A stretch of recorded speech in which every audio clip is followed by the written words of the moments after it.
ایک دن ابو جہل مسجد الحرام کے دروازے کے پاس آ بیٹھا۔ پیغمبر کرام مسجد سے باہر تشریف لائے تو وہ اپنا ہاتھ آستین سے باہر لایا اور کہنے لگا، محمد صلی اللہ علیہ وآلہ وسلم، ایک کام بتائیے، میری مٹھی میں کیا ہے؟ اگر آپ صلی اللہ علیہ وسلم نے ٹھیک جواب دیا تو میں اپنے ساتھیوں سمیت آپ صلی اللہ علیہ وآلہ وسلم پر ایمان لے آؤں گا۔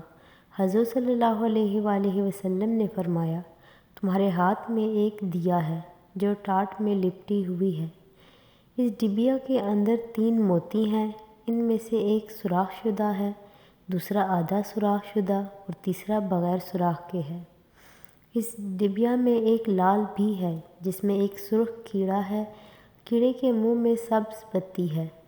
ابو جہل کہنے لگا، یہ سب تو ٹھیک ہے، لیکن سرخ کیڑے اور سبز پتی کا کیسے علم ہوا؟ آپ صلی اللہ علیہ وسلم نے فرمایا، لال کو توڑ دو، معلوم ہو جائے گا۔ ابو جہل کہنے لگا کہ میں اس قیمتی لال کو کیسے توڑ دوں؟ ایک صحابی کہنے لگے، اپنے لال کی قیمت لگا کر اسے توڑ دو، اگر رسول خدا کی عظیم بات درست نہ ہوئی تو قیمت میں ادا کروں گا۔ ابو جہل اس بات پر راضی ہو گیا۔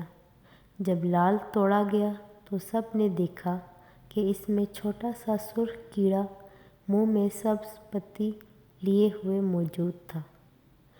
رسول صلی اللہ علیہ وآلہ وسلم نے اس کیڑے سے دریافت کیا کہ تم کب سے اس لال میں ہو؟ کیڑے نے پہلے آپ کی خدمت میں سلام عرض کیا، پھر کہا، مجھے نہیں معلوم، لیکن اللہ تعالیٰ مجھے روزانہ 3 سبز پتی عطا فرماتا ہے۔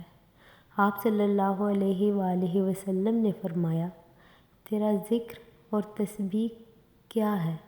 کیڑا کہنے لگا، خدا نے مجھے روزانہ 10 مرتبہ آپ صلی اللہ علیہ وآلہ وسلم پر درود بھیجنے کا حکم دیا ہے، جس کی برکت سے وہ مجھے روزی دیتا ہے۔